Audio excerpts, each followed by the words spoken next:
Kita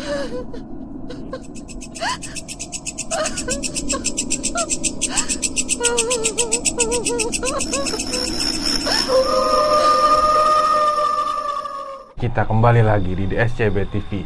Misteri kita ungkap tentang mistis.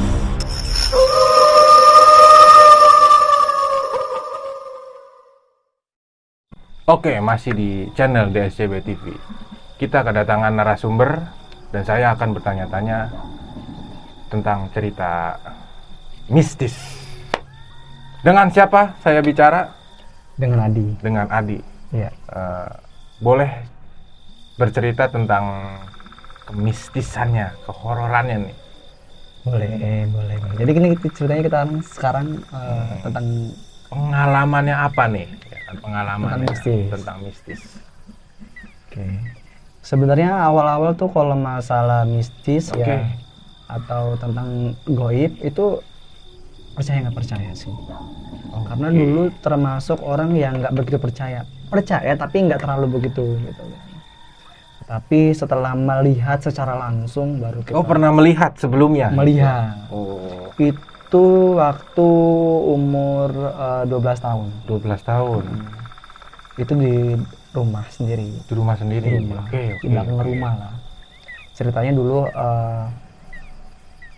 dulu kan namanya di kampung ya. Di kampung itu banyak pohon. Salah satunya pohon yang paling favorit di sana itu mangga kayak gitu. Mangga. Oke. Karena mangga itu kan tahun ini kan kalau anak-anak kampung tuh kalau misalkan mangganya udah berbuah dia lebat kan. Nah terus kita itu anak-anak kecil tuh pada nyari-nyari mangga begitu di belakang rumah gitu. Mangga yang jatuh apa? Iya, mangga yang jatuh. Mangga yang jatuh. Kalau mangga kita itu nggak berani karena memang tinggi mangganya gitu kan. Itu karena bukan punya kita juga, punya tetangga sebenarnya sih. Kayak gitu. Jadi waktu itu pukul masih sebenarnya udah pagi sih sebenarnya. Berarti menjelang subuh tuh? Menjelang subuh. Apa menjelang pagi? Ya sama aja sebenarnya. Oke. Setelah sholat subuh itu sebenarnya saya nggak percaya gitu kan. Cuman kayak saya lihat lagi ternyata benar gitu. Awalnya itu saudara saya lagi nyari buah yang jatuh. Tapi dia bilang nggak ada. Tapi awal saya nanya tuh, bro misalkan ya, ini di note aja gitu, si Mawar lah itu namanya. Terus saya bilang, ada mangga nggak di belakang? Dia bilang nggak ada. Dia bilang gitu kan. Saya sih nggak yakin gitu kan. Terus saya sendiri penasaran ngambil baterai, terus ngelihat mangga. Tiba-tiba tuh saya nggak yakin gitu kan, kok tadi bilangnya nggak ada mangga gitu. Oke. Tapi banyak yang jatuh banyak. Dan saya bilang, ini saudara saya bohong apa enggak sih, mati nggak lihat atau enggak sih gitu kan. Tapi secara nggak sadar saya lihat itu buahnya banyak, sampai saya lihat ini ada mangga di depan lagi, ada mangga gitu. Terus saya yang ke pohon mangganya nih, bawa senter, kok ada sosok putih. Dia nggak napak. Itu masih terkesima sebenarnya. Saya terkesima, saya lihat ini beneran atau enggak gitu kan. Dan saya deketin, itu kepalanya hilang. Iya, kepalanya hilang. Mana itu kalau kepalanya hilang ya? Iya, kepalanya hilang. Terus saya jauhin, kepalanya ada. Dan itu benar-benar posisinya itu dia tegak seperti layaknya ya memang setan ya gitu, jin ya, mungkin jin ya. Kalau setan kan beda ya. Itu jin, dia tinggi di samping pohon mangga, terus matanya melotot merah, di bawah mata sini merah, terus memang hitam. Ada hitam gitu. Saya kira cuma di film-film aja, ternyata faktanya ini yang pandangan saya lihat, realnya itu seperti itu gambaran. Dan rambutnya itu benar-benar keribo, panjang tuh, dia kayak marah gitu posisinya saya. Dan kalau mungkin boleh tahu itu seperti sosok apa tadi? saya tuh nggak ngerti ya itu apa kuntilanak apa sundel bolong, tapi nggak lihat punggung belakangnya gitu. Iya. Oke. Cuman yang saya lihat tuh kayak kuntilanak sih, tapi dia besar tinggi gitu. Besar, tinggi. Beda sama kayak manusia pada umumnya. Kalau manusia sekarang kan kecil gitu kan, tapi makhluk itu tuh gede tinggi kayak gitu, dan matanya merah. Dan saya pas lihat, saya maju, saya langsung bengong lihat, karena memang saya nggak percaya. Saya liatin Awalnya itu nggak percaya. nggak percaya. Saya liatin, ternyata saya kaget. Iya. Akhirnya saya mundur, saya teriak, wah ini setan gitu kan. Akhirnya saya mundur ke belakang, saya mau kejebur di kali yang tingginya itu udah hampir 2 meter. Dalamnya apa tingginya? Tingginya tinggi. Oke. Beda sama air kan, jadi kayak air di bawah tuh dangkal. Oke. Jadi saya mau kejebur tuh karena saking takutnya. Akhirnya saya masuk rumah, saya masih kayak trauma dan kaget, ketakutan. Jadi waktu itu lu tuh deket kali tuh posisinya tuh. Iya, dekat kali, karena rumah di belakang itu ada pohon bambu. Oke. Terus kali juga tinggi banget. Oh, ada kali juga. Oke. Dan di samping itu ada pohon mangga, itu punya tetangga. Oke. Nah di situ paman nanya gitu kan, kamu kenapa gitu kan. Oke. Terus dengan ekspresi karena ketakutan, dia bilang tadi melihat setan, tapi paman nggak percaya. Nggak percaya, udah jelasin juga tetap nggak percaya. Tapi ya itu pengalaman pribadi, karena awal-awal nggak percaya setan, tapi ternyata ditunjukin gitu kan. Itu sih pengalamannya. Dan setelah itu kadang-kadang sesuatu lah pokoknya. Gak lama, nambah tahun, kayak udah mulai 1 SMA gitu, kadang-kadang sesuatu lagi, suara-suara di tembok, terus ngeliat-ngeliat, ya yang begitu lagi lah pokoknya. Oke, itu teman-teman ya. Mungkin teman-teman ada yang percaya dan tidak percaya. Mungkin ini makhluk yang tidak bisa dilihat dengan kasat mata. Mungkin awalnya teman-teman itu tidak percaya, gue nggak percaya ada gituan, ada ngeliat begituan, jin atau apa, setan gitu. Ketika teman-teman bicara seperti itu, dengan tanpa sadar mereka pun mendengar, dan mereka pun, dan bangsa mereka pun mewujudkan di depan teman-teman bahwa mereka itu ada. Tuh. Jadi untuk teman-teman, kita itu hidup di dua alam. Betul. Ada alam manusia dan alam gaib. Seperti itu teman-teman. Adi. Iya. Selain itu, setelah ini maksudnya, setelah ini sering nggak sih lanjut gitu melihat sesuatu, ketemu di mana, ngelihat ini, ngelihat itu segala macem? Kalau sekarang ini ya udah mulai berkurang kalau untuk nampak. Tapi kalau untuk sekelibat lewat itu sering. Terus kayak ada yang nunjukin dia tuh ada di situ juga sering gitu kan. Bahkan dia ngasih taunya tuh nggak lewat visual seperti ini gitu kan. Betul. Kayak lagi tidur dalam mimpi, tiba-tiba kebangun, ada sosok yang ada gitu pokoknya. Berarti bisa melewat mimpi, ya kan? Berarti bisa melewat sesuatu, apa, sentuhan barang jatuh atau apa. Itu udah gitu. pernah, kembali nih kalau masalah barang, pernah nih. Oke. Lagi sakit dulu, zaman ngekos di Lampung ya. Saya pernah sakit parah, demam tinggi banget itu. Terus tidur, tas yang saya biasa pakai itu kan besar tuh. Tas koper tuh? Bukan tas koper, tas lempang begitu. Tas lempang. Yang saya taruh di depan samping kasur. Itu depan tuh ada galon. Nah terus tas saya ini jatuh, kayak ada kesandung gitu loh.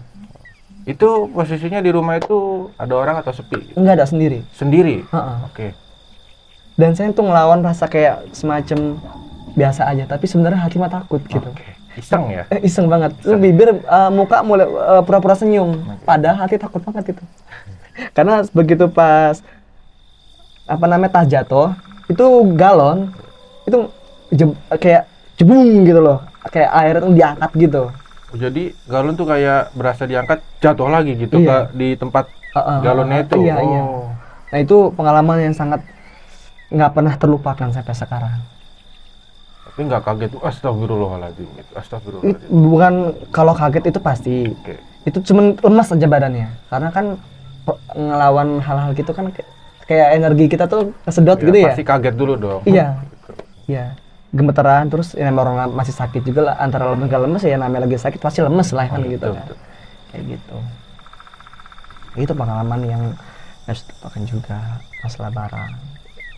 Terus yang sekarang semenjak kejadian kayak gitu makin bertambah umur, Iya.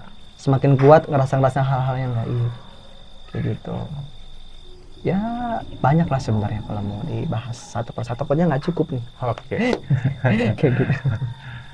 Oke, teman-teman, ini pengalaman narasumber kita. Dia mempunyai pengalaman yang lumayan memberikan kita cerita yang seram ya, teman-teman.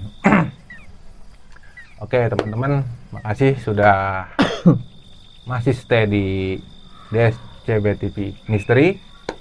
Nanti kita lanjut lagi.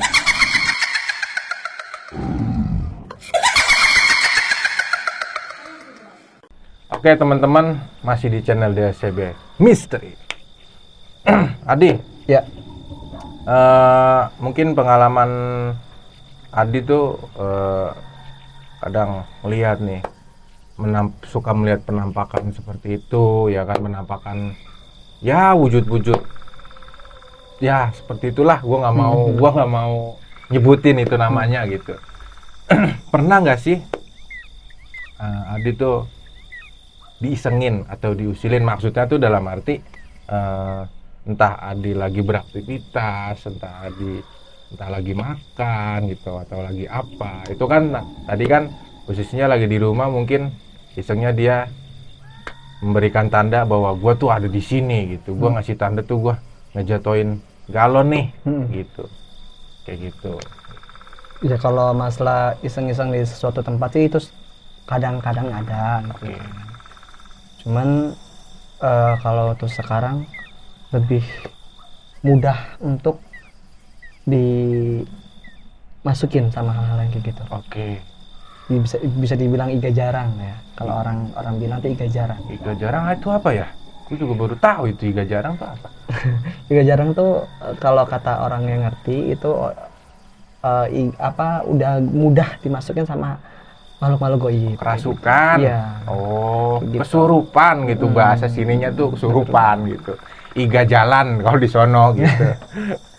Jadi kayak Oke. gitu. Jadi kalau misalkan di tempat sesuatu yang benar-benar hal-hal yang negatif ataupun terlalu angker gitu, respon di badan tuh kerasa gitu. Oke.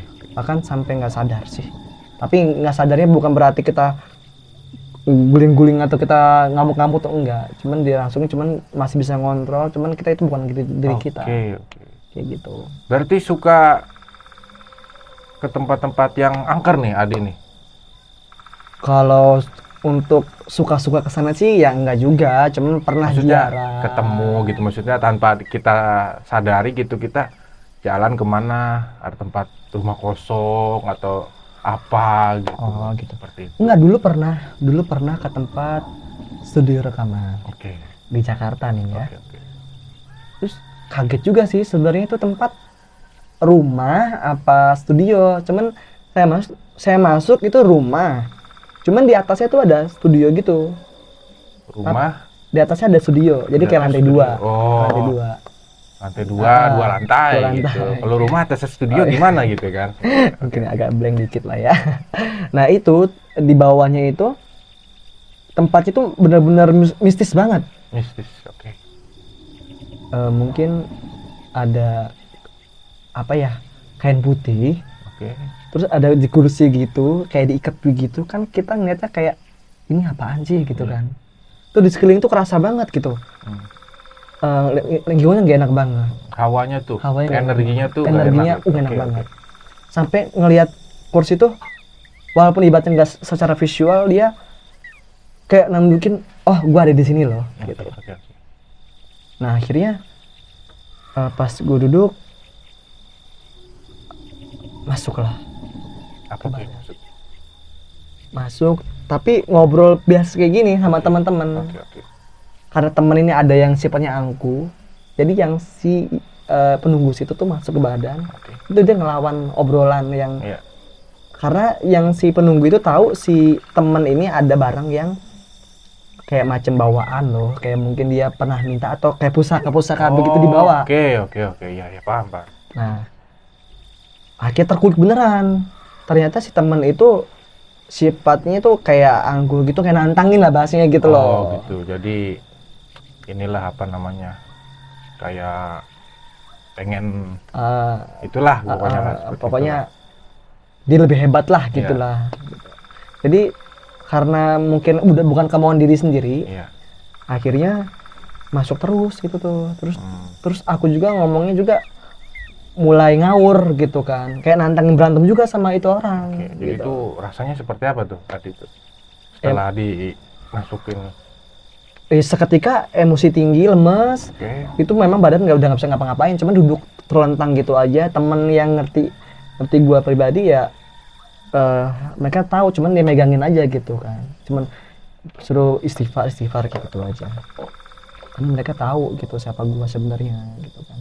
Karena kalau udah dimasukin sama hal kayak gitu tuh bener-bener nggak sadar kayak gitu. Tapi nggak secara nggak langsung, bener ternyata teman itu punya pusaka kayak semacam keris kecil. Oke. Itu jatuh. Oke. Itu jatuh. Itu setelah gua sadar ya. Nah, ini apaan gitu. Oke. Ya udah. Setelah itu kita kembali normal lagi aja. Kayak gitu. Jadi itu setelah merasakan kerasukan itu, setelah normal lagi tuh rasanya seperti apa? Maksudnya tuh kayak udah tenang gitu, emosi hilang atau kayak gimana gitu? Ya Atau relax lagi? pusing dulu awalnya, pusing terus lemes, kayak ya ibaratnya kayak orang bangun tidur lah Oh, gitu oke. kan. Kayak orang bangun tidur lama banget terus. Ngumpulin nyawa dulu Iya lah. bener Oke, gitu iya, ya oke. kan. Nah, terus kita sampai berpikir apa benar gitu. Tapi ya lama-lama udah netral lagi, karena sebelum netral itu kita muntah-muntah dulu, muntah energinya keluar dulu kan, yang buruknya. Itu udah. Setelah dari itu kita udah mulai rekaman, udah pulang lagi, udah netral lagi. Itu pengalaman yang salah satunya nggak bisa lupain juga sampai sekarang, soalnya masih diingat. Masih diingat. Gitu. Tapi untuk sampai sekarang ini, sampai detik ini masih merasakan, maksudnya dalam arti pernah nggak sama kejadian seperti yang Adi ceritain gitu, Apa itu? merasakan ada yang masuk gitu loh di dalam diri gua gitu. Ada, masih. Sampai sekarang detik Masih, ini. masih. Oke.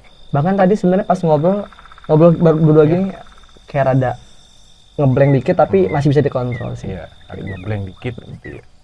Karena mungkin ada yang pengen komunikasi, tapi kan ini bukan pada tempatnya. Iya. Kan gitu. Jadi ya nolak aja gitu. Oke. Kalau sampah baru buang pada tempatnya. Lagi mantan ya kan. Iya sih. Boleh juga sih jadinya Iya, ya. Kayak gitu. Jadi ya seperti itulah pengalaman-pengalaman yang sedikitnya, kalau mau dikulik lagi banyak banget. Pokoknya sekarang ya paling setidaknya berbaginya itu dulu. Oke. Karena kalau mau panjang lagi takutnya badannya nggak kuat. Kenapa nggak kuat? Itu tadi yang sering kadangan kalau misalkan terlalu dalam gitu, terus tiba-tiba kayak kepanggil gitu loh. Oh, kepanggil. Kepanggil Jadi masuk. panggilan jiwa. Panggilan jiwa, gitu. Asik. Panggilan jiwa. Karena itu tadi kalau orang yang udah iga jarang itu rada susah untuk dihindarin, mereka nggak bisa nolak. Tapi kalau kita bisa ngontrol ya insya Allah sih sebenarnya, termasuk tergantung orangnya, sugesti juga sih sebenarnya. Oke, Adi, ada nggak sih Apa? keinginan untuk tidak merasakan hal seperti itu lagi gitu? Pengen sih sebenarnya, pengen jadi orang-orang yang normal, tapi Tuhan memilih kita untuk menjadi orang yang seperti itu, ya kita terima aja, jalanin aja. Yang penting kita ikhlas, terus bisa mengontrol diri, karena itu tadi mengontrol, salah sebut tadi ya. mengontrol iya mengontrol diri. Karena kalau kita bisa mengontrol diri, termasuk kayak emosi, kalau kita semakin meledak-meledak maka semakin menjadi, kalau kita semakin teredam maka api itu redam sendiri, bahasanya kayak gitu. Amarah ya, sama seperti amarah sebenarnya. Itu kalau kita bisa mengontrol makhluk tersebut, terus kita dalam keadaan yang sehat, insya Allah sih. Tapi kalau kita nggak lemah dan energi dia makin kuat, kita yang kalah sebenarnya. Atau ada yang mau disampaikan gitu, kayak semacam kayak lagi kumpul-kumpul kayak begini, terus dia itu pasti. Berarti Adi setelah merasakan seperti ini baru percaya. Karena umur masih di bawah 20 tuh masih biasa-biasa aja, tapi setelah di atas 20 itu semakin semakin kuat energi yang kayak begitu. Berarti manusia itu kudu dan harus dikasih rasa, ya kan, biar percaya gitu. Ya, memang ada yang nggak percaya ya gitu. Ya memang harus dirasain dulu gitu. Ya kalau emang setan yang nggak mau deketin dia, berarti dia belum percaya gitu. Iya, jadi ya kita boleh percaya dengan hal-hal yang seperti gaib, tapi jangan terlalu berlebihan. Ya betul. Gitu, karena Allah pun menciptakan manusia dan jin. Betul. Jadi kita harus percaya itu. Iya. Oke, teman-teman, terima kasih yang masih stay di DSCB TV Misteri. Nanti kita lanjut lagi di channel-channel berikutnya. Jangan lupa teman-teman yang sudah menonton di acara channel ini, jangan lupa like, comment, and subscribe. Oke, thank you Adi. Oke. Udah luangin waktunya buat acara DSCB TV. Iya. Nanti kita bincang-bincang lagi, kita Boleh. ketemu lagi. Boleh. Oke. Semoga sehat. Amin, sama-sama. Sehat Sukses juga. Amin. buat Adi. Amin. Terima kasih Adi. Oke. Thank you teman-teman semua. Oke. Salam DSCB TV Misteri.